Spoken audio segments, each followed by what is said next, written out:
Welcome to the appendix, where we read the primary sources of the past so that the present can be better understood. Today's primary source, Bayard and Wife versus Singleton, North Carolina Reports 1, Martin 42, 1797. The Assembly of North Carolina in 1785 passed a law requiring the court to dismiss on motion any suit brought by a person whose property had been confiscated by the state during the War of Independence against the purchasers on affidavit of the defendants that they were purchasers from the commissioners of confiscated property.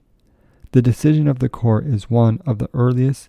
discussions of the right of a court to declare a legislative act void.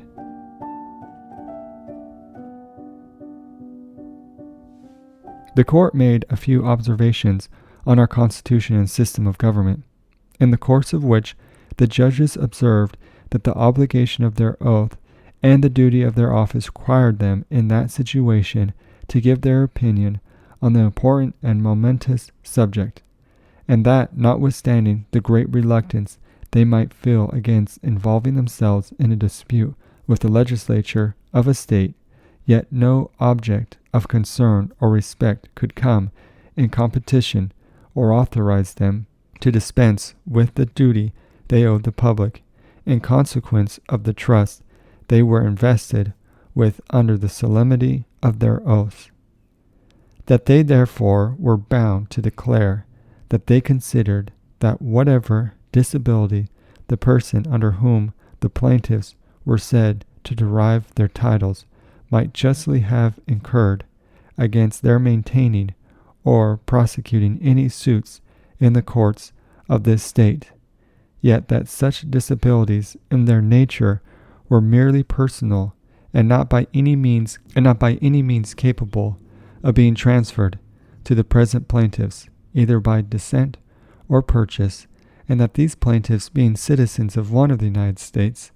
are citizens of this state by the confederation of all the states, which is to be taken as part of the law of the land, unrepealable by any act of the General Assembly. That by the Constitution every citizen had undoubtedly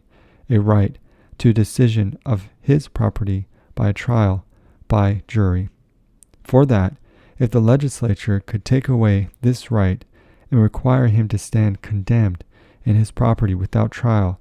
it might with as much authority require his life to be taken away without a trial by jury, and that he should stand condemned to die without the formality of any trial at all. That if the members of the General Assembly could do this, they might with equal authority not only render themselves the legislatures of the state for life without any further election of the people, but from thence transmit the dignity and authority of legislation down to their heirs males forever.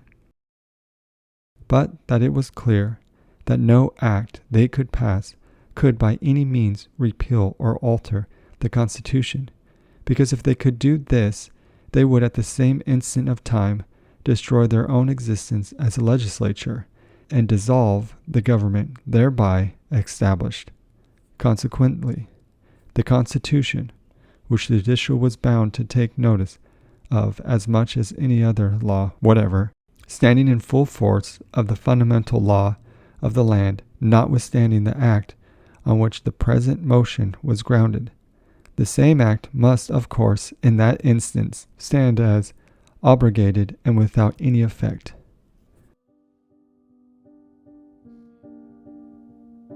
Thank you for joining us for our primary source today on the appendix. We will see you in the stacks.